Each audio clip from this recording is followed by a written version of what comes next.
My friends and I discovered a hidden wildlife sanctuary. The animals here are unusual. Final. By Redditor A.J. Crowley 29. The car buckled a little as we went down the old dirt road, heading deeper into the forest. As Johnny drove us towards the medium herbivore area, I took to investigating the car we were in.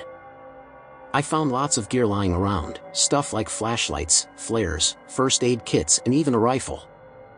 I then noticed a small flyer sticking out of the glove compartment. I took it out and looked at the cover. It had a picture of a dinosaur that looked kind of like a T-Rex but with longer arms.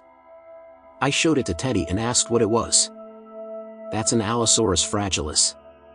You can tell by the 3 fingers and the head crests. As usual, he was right, as it had bright red crests shaped like small horns just above its eyes. The body was a light tan, like a lion or cougar, and the belly was white. Its eyes were a light green. I wondered if they had one of these in the large carnivore area. If they did, I certainly didn't want to run into it. The next thing that caught my eye was the logo on the top of the page. IPS. Huh, what's that stand for? I asked after reading the initials aloud. I think it says it underneath, commented Ed. I looked closer and saw a small row of words that did indeed match the initials above them. International Preserve for Extinct Species. So that's the place, huh? I would have expected a more flashy name, said Johnny at the wheel. Hold on now, this place is international? This changes everything. Who knows how many countries there might be working on this, exclaimed Julia. But why? What do world powers want with a bunch of extinct reptiles? I questioned. Are you kidding me, dude? Asked Teddy. What wouldn't they want with them? Food, pharmaceuticals, testing subjects, hell, they might even be training these puppies for World War III. War? You can't be serious, dude, snorted Johnny. Well, maybe not, but still, there's gotta be some sort of demand for these animals, or else they would most likely still be extinct. Maybe they're studying their behavior and physical attributes.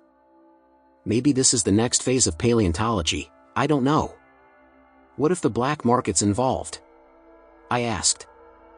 You know, that deep web selling human organs kind of stuff? I'm sure something like the liver of a brontosaurus would fetch a big price.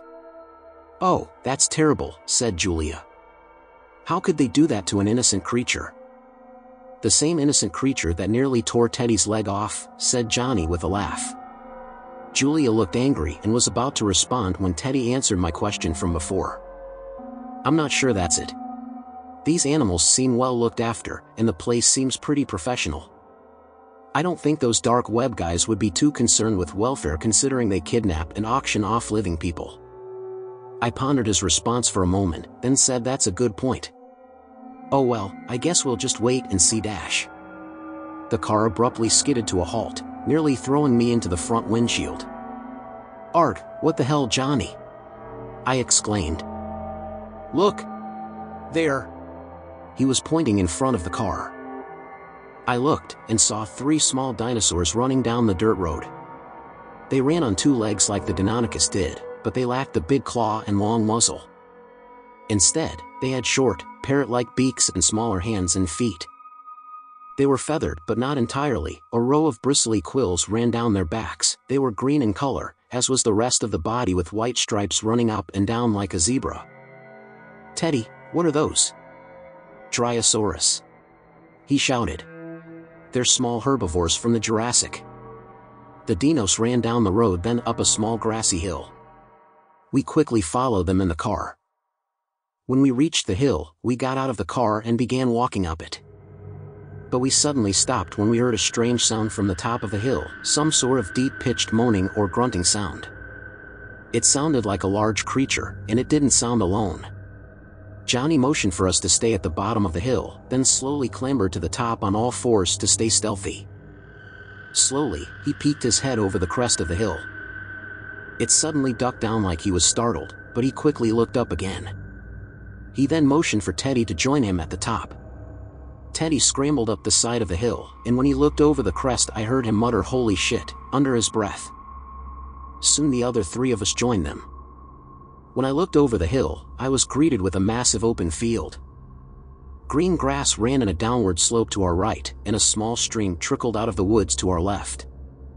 But that's not what caught my attention at first. What did was the dozens of giant dinosaurs lumbering across the field. It was a massive group of what appeared to be herbivores. There were 3 species, the Dryosaurus from earlier, now in a much larger flock, a horned dinosaur with black skin and a light brown underbelly, and a strange beast with a small head, large plates along its back, and 4 lethal-looking spikes on the tail. For once, I didn't need Teddy to identify it. Wow, that's a dash. Stegosaurus, right? It was my favorite as a kid. Yep, possibly the most well-protected herbivore to ever exist. Teddy finished. No kidding, those spikes look mean as heck, commented Ed. And what's that other one, Triceratops? Julia asked while looking at the horned dinos. Close but no. Those are Nasutoceratops, you can tell by the round frill and the bull-like horns. Indeed, the horns of the animal were shaped like that of a Spanish fighting bull, but the animal itself was much bigger, about the size of a bison. An interesting thing to note is the males and females looked different. Females were smaller and had dull-colored frills. Males were large and not only had a frill and face colored bright yellow, but their backsides and tails had bristly quills like a porcupine. It was definitely one of the weirdest-looking dinosaurs I had ever heard of. I could tell which gender was which as the large males with bright faces were facing off with each other. One of the biggest bulls, distinguished by having part of his left horn broken off, was sparring with a smaller male. They locked horns like how rutting deer or rhinos do, pushing back and forth and kicking up dust as they went.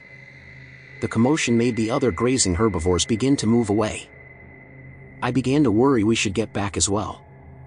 Then, with one big push, the broken-horned bull forced his rival onto the ground, where it broke off from him before struggling to its feet. That seemed to end the fight, as the rival bull began to back away while Broken Horn pawed the ground and bellowed deeply. "Damn, that was sick," said Johnny, a little too loudly. The massive animal lifted its head after hearing his voice. He sniffed the air a couple times, then turned to face us. By now we had all stood up to get a better view of the fight, stupidly putting us in full view. Broken Horn regarded us with small, beady eyes. "Okay guys," whispered Teddy. "The best thing to do here is slowly back away and don't look him in the eye. "Wait, I heard about this," said Johnny. "I watched a Nat Geo documentary about black bears, and the dude said they're actually big cowards. They'll only fake charge you and won't attack if they see you as too threatening. How's a black bear compare? Stand back, my friend, and let the muscle of the group handle this." He winked at the rest of us before turning to the herd. "Johnny, don't dash," shouted Teddy, but it was already too late. Johnny spread out his arms and started running right toward the herd. He shouted as loud as he could while sprinting at the massive reptiles. Julia screamed, Ed looked away, and I almost puked as I knew he was about to get his dumb ass killed right in front of us. But surprisingly, the herd seemed spooked by his bizarre display. The Dryosaurs fled, and the Stegosaurs grunted and formed a small huddle, with their heads in the center and spiky tails sticking out as a defense. The Nasutoceratops began backing away while bellowing, and a few spooked and ran. The old bull took one step back, keeping his head lowered and eyes on Johnny. He didn't make a single sound. Johnny jumped in the air and shouted happily when he saw his reckless plan worked, before turning back to us and shouting, "See? I told you I was Dash." His biggest mistake of all was turning his back. The moment he turned, Broken Horn saw his chance and barreled forward, much faster than you'd think an animal that size could move. He lowered his horns as he came, clearly ready to impale Johnny. We shouted to him, told him to run or turn around or duck, but it was too late. By the time he turned his head, the bull's intact horn hooked him on the side. Thankfully it didn't actually strike his body, but it caught onto his coat and pulled him along for the ride. The bull paused a moment, then with one motion threw its head skyward, sending Johnny flying through the air like he was shot out of a cannon. He must have made it 25 feet off the ground and had at least 3 solid seconds of airtime. He screamed and flailed as gravity pulled him back down, and a resounding thud echoed across the field as flesh met dirt. There was also a slight cracking sound, which Johnny later informed us was one of his ribs. He laid there motionless for a second, then with a muffled groan, slowly began pulling himself off the ground. Big mistake. He was right in front of Broken Horn, who snorted and lowered his head to charge again. We shouted once again, both at Johnny to get out of the way and at the dinosaur in the hopes of scaring it off. Teddy and Edmund even began picking up rocks and twigs and throwing them at the animal, which drew its attention towards us. This momentary distraction helped Johnny begin to crawl away, but I realized we would now be on the receiving end of those horns. And then the strangest thing happened. The whole forest around us suddenly went quiet. All the birds and frogs we were hearing just a second ago just stopped. Instantly. The dinosaurs also changed. Almost in unison, the herbivores lifted their heads, sniffing the air and seemingly growing restless. Broken Horn turned his gaze to our left, down at the stream by the treeline. It seems he could see something we couldn't. A loud snap of a twig in that area made us jump. It spooked the herbivores too. The Dryosaurus began making some sort of alarm call, a weird high-pitched chirping sound. They turned and ran down the field, and the Stegosaurus followed at a slower pace, waving their spiky tails behind them as they kept the same defensive formation from before. Broken Horn lowered his head and growled at the trees by the stream, slowly backing up as he did. The other Nasutoceratops followed suit, until they suddenly turned and began to gallop after their herdmates. The dinos stampeded past us and began to grow smaller in the distance. Before I could think about what might have scared them off, another loud snap of a twig just to our left made us all jump, then another, and another. We turned, and some of us screamed when out of the bushes ran Johnny. He had taken the long way around to avoid detection from the angry bull, but had also given us a heart attack in the process. "Jesus, dude!" I yelled. "Next time say something first. I thought you were another dino sneaking up on us." "Relax, man. It's just me." Johnny had a wide, almost shit-eating grin. "I mean, it worked, didn't it? Sure, I might have busted a rib, but dash. That was incredibly dangerous. Do you have any idea how lucky you are to be alive right now?" shouted a very angry Teddy. "Hey, it worked. So stop complaining. I mean, that didn't look like normal behavior to me. Why would the lead bull attack you like that if it was just gonna run away? It seemed more like something else spooked them. Hey man, quit trying to steal my glory." I stopped tuning into their argument at this point when I noticed Julia. Her face was pale, like all the blood just drained from it. Her eyes were locked on Johnny. No, not on Johnny, I realized with a skip of my heart. She was fixated on something behind him. Ed noticed too and spoke up. "Sis? What's wrong? What are you looking at?" The other two looked over now. "Julia," said Johnny. Slowly she raised a shaking arm to point beyond where Johnny stood. "What is that?" Johnny turned, and then we saw it. A very large, feather-covered dinosaur stood down the hill from us. It stood on two legs. Its feathers were white with faint black stripes, almost like a white tiger. Practically every part of it was feathered except the feet, snout, and skin around the eyes. The skin, or scales, was pitch black. Like the Deinonychus, it had long arms with 3-fingered hands, each tipped with a deadly-looking claw, but it lacked the toe claw of a raptor. I already knew it wasn't a raptor though, it was way too big to be one. It looked to be 7 to 8 feet tall and something like 20 to 25 feet long. It just stood there, staring up at us. I suddenly remembered the dinosaur on the IPS banner, the Allosaurus. Could this be it? But I just as quickly realized how different it looked. The Allosaurus was depicted as tan in color, with red head crests and a scaly body.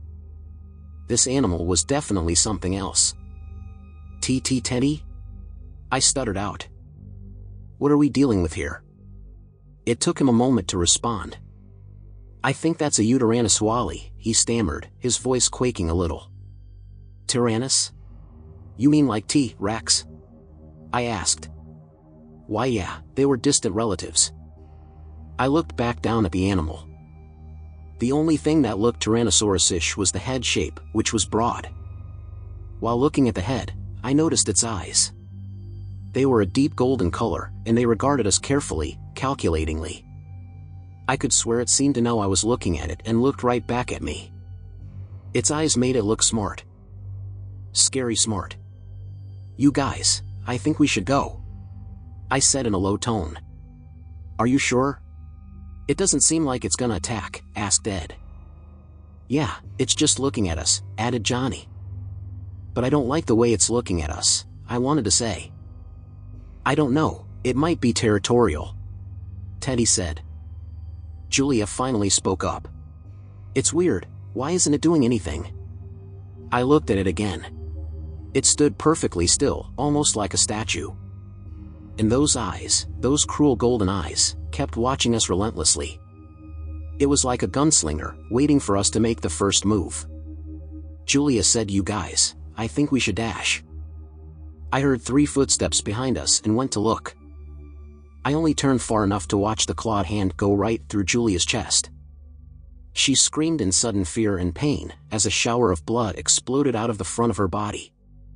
We all screamed at the horrific sight, and my horror only grew tenfold when I looked a little higher. Another Yutyrannus, this one even bigger than the first, with blonde yellow feathers instead of white feathers. It had its left hand embedded in Julia's body. With one motion it lifted her into the air.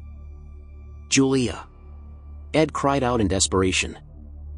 I looked around for something, anything to use as a weapon. I had to save her, I had to do something. I found 2 large sticks. I grabbed both then shouted to Johnny. I tossed him one stick, and he immediately understood. We charged forward, raising the sticks over our heads and yelling in what I can best describe as our attempt at a battle cry. We brought the sticks down on the beast's flank and kept smacking it over and over. I felt my hands bleed as I tried to force the monster to release my friend. The hits seemed to actually hurt it, as it growled at us and stepped back, still holding Julia. We rushed forward for another attack, only to be met by a massive tail that sent us hurtling backwards. I hit a tree so hard the wind was instantly knocked out of me. I looked up, and to my terror and dismay the predator still had a grip on Julia. She was struggling to break free, kicking and punching at the arm of the dinosaur. Her efforts were seemingly in vain, though. The claws had a firm grip on her. I heard another growl and looked over to see the white Yutyrannus running up the hill. Then suddenly, another white one appeared, around the same size as the first. Oh God, they were gonna rip her apart. I stood back up and rushed forward, ready to fight.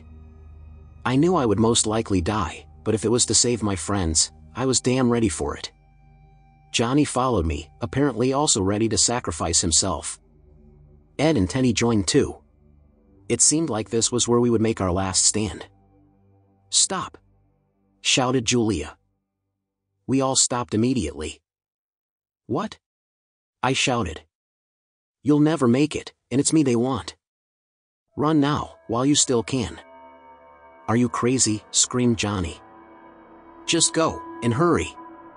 I could see the dinosaur's head lowering, its lips parting to reveal large, sharp teeth. "Julia, you can't," screamed a desperate Edmund. She stared down at him, and for just a moment, despite all the chaos, the whole world seemed to slow down and grow quiet. I could only watch as the two stared into each other's tear-filled eyes, both full of sorrow and fear. But in Julia's eyes I saw something else, something fierce. Determination. "I love you." Those were her final words, spoken to her younger brother. The Yutyrannus suddenly clamped its massive jaw around her head. Her whole body went limp instantly. She was gone. Edmund let out a cry of pure anguish, a soul-wrenching sound that hurt my ears more than the sickening crunch of bones did. He fell to his knees, and me and Johnny had to grab him by his arms and drag him away. He was still screaming Julia's name, telling us to go back, telling us we could still save her. The poor kid, his mind must have been fried by such a horrifying sight. I know damn well mine was. We kept dragging him, even as tears streamed down our cheeks and made our visions blurry. yet I could still see well enough to watch the carnage unfold. The Uteranus pack were now fighting over Julia's remains, tearing at her flesh and bones while snapping, clawing, and growling at each other. The larger yellow one seemed to be the most dominant, as it took most of the body from the other two. They ate with alarming speed, and soon all that was left was her tattered clothes hanging from their blood-soaked teeth. The yellow alpha turned towards us, still dragging Ed. It let out a deep, whooping call almost like a crane, if cranes lived in hell, to the other two, then began running towards us. "Oh, shit!" I exclaimed. "Ed, buddy, we need you to get up now." Teddy tried sweet-talking him, but it wasn't working. The dinosaurs were getting closer. "Ed, we really need you to get up." They were practically on top of us. "Ed, you gotta dash." Johnny pushed him out of the way and shouted right in Ed's face. "Ed, you gotta move now or so help me God." Ed finally snapped out of his shock and took to his feet. And we ran. We ran as fast as we could. We ran as far as we could. We ran as the muscles in our legs burned and our lungs screamed for oxygen, but still we ran. The dinosaurs weren't far behind. I could hear them whooping and growling at each other as they pursued us. Still we ran. We ran until we burst out into an open field. There was a fence lining it, a high-voltage one. But we ran towards it anyway, as our only other option was what killed our best friend only a few minutes ago. Johnny reached the fence first, and to my surprise simply threw himself onto it. I fully expected him to get shocked, but he didn't. I guess the power was off. He climbed to the top and jumped over. Teddy scrambled up next, like a squirrel being chased by a dog. It was just me and Ed now. We climbed up together, huffing and puffing as the dinosaurs drew nearer. Ed reached the top first, and extended a hand to help me. I reached for it, but out of the corner of my eye I saw one of the Uteranus just below me, leaping up with its massive mouth open to grab me. I screamed, and flung my hand out. Ed took my hand and pulled me out of harm's way. Just as those gargantuan jaws slammed shut with such force, a few teeth popped out. If my leg had been there, I would have gone home hopping on one foot. We fell over the fence with no grace, and hit the ground hard. I rolled over and looked up. The three giant predators stared angrily from the other side of the fence. I got up and slowly backed to the others. The dinosaurs began to pace around the fence, letting loose low growls of frustration. Well, at least two of them did. The yellow one, the alpha, simply looked around at the fence. Then it pushed its snout against the fence, as if it were testing it. Its eyes widened when it realized the fence was safe. Oh no! It suddenly attacked the fence, using its claws and teeth to tear it up. The other two noticed and rushed over. "They're coming through. Run!" I shouted. "To where?" Teddy questioned. I looked around. We were completely out in the open. Nowhere to run, nowhere to hide. Still, we had to at least try. Julia died to give us a fighting chance, and I wasn't about to give up so soon. "That way! Go!" I shouted to my team. We ran hard, but the dinosaurs were still gaining. I realized we were going to get caught at this rate. Up ahead were some big rocks. As we ran past them, Ed suddenly tripped on one. We stopped and rushed back to help him, but we realized we were too late. The Uteranus were closing the gap, and they would be all over us in a matter of seconds even if we tried to run again. I looked down at the rocks and grabbed the biggest one. "Everyone grab a rock, this is it." We all armed ourselves. I was fully aware the odds weren't in our favor, like at all, but I wasn't afraid of death at that point. I think none of us were. We just wanted revenge. The lead Uteranus opened its mouth and extended its claws, about to attack me in front. I held my ground and shouted my final words. "Come and get it, motherfudash." An earth-shaking roar humbled my ultimatum. The Uteranus suddenly stopped dead in their tracks, not looking at us, but looking at something directly behind us. Their eyes widened in apparent fear. I heard it before I saw it, a loud tum-tum-tum of approaching footsteps. Whatever it was big. even bigger than the Uteranus. Another roar resounded, this one 10 times louder than the last. It sounded like a mixture of a crocodilian bellow and a cassowary noise, but with so much bass it shook my very core. The sound was right behind us, and when I turned to look, I was met with something both amazing and terrifying. An absolutely giant dinosaur stood only 10 feet from us. It was definitely a carnivore, as its mouth was open in a threatening gesture towards the smaller Uteranus. This helped reveal the biggest teeth I'd ever seen, each the size of a banana. They were shaped like steak knives, but had serrations like a shark. Its arms were somewhat short, but were tipped with 3 claws. Its body was scaly, with an orange color mixed with a leopard-like black spotted pattern. The only feathers it had were on the back of its tall head, and they were more like long quills than feathers. And it was enormous, easily over 10 feet tall and probably over 45 feet long. I thought for a split second this might be an actual T-Rex, but I realized the damn thing was even bigger somehow. Carcharodontosaurus. I heard Teddy whisper. The mammoth carnivore kept its mouth open as it walked right past us and towards the Uteranus. They growled at it and held out their arms as a threat, but clearly they had nothing on their much larger rival. It kept walking forward, teeth bared like a giant scaly hippo. Then it took a few great strides forward and roared again, so loudly the birds in the distant trees scattered. This sent the Uteranus into full retreat. They legged it through the gap in the fence and didn't stop running even after making it into the trees. The Carcharodontosaurus watched them go with a few snarls and snorts, satisfied with its victory. Then it saw us. It looked down at the 4 scared teenagers lying by its feet, and seemingly felt the same about us as it did to the other dinosaurs. We were intruders in its territory. It opened its mouth again with a menacing snarl, like a deep-pitched crocodile hiss. It took a step forward. Was this it? Was this how we went out? Just as it took another step forward, a sudden pop and hiss sounded out, and green smoke began to billow around us. The carnivore shook its head and breathed in and out. It seemed like there was a scent in the green smoke it didn't like. Before I could comprehend what was happening, a pair of hands wrapped around my shoulders. I looked up, and was shocked to see the young woman we previously saw outside the aviary. "Come on, let's go!" She barked at me and began pulling me across the grass. I looked over and saw the other 3 being dragged away as well, one by the man she was with before, Elliot if I remember correctly, and the other 2 by what looked like security guards in uniform. They were pulling us to a nearby jeep. Just as we hopped in, I looked back and got one last good look at the Carcharodontosaurus. It was leaving the area, repelled by the green smoke. It lifted its head to watch our car roll away. Orange-red eyes regarded us with silent fury. But instead of chasing us, it kept going the other way. I guess it had enough for one day. The long drive was arduous. We were all out of breath and felt like emotionless husks. After everything we saw, everything we went through, I knew none of us would ever be the same. I heard Ed silently weeping, repeating Julia's name over and over. Tenny and Johnny patted him on the shoulder, though I could see tears forming in Johnny's eyes too.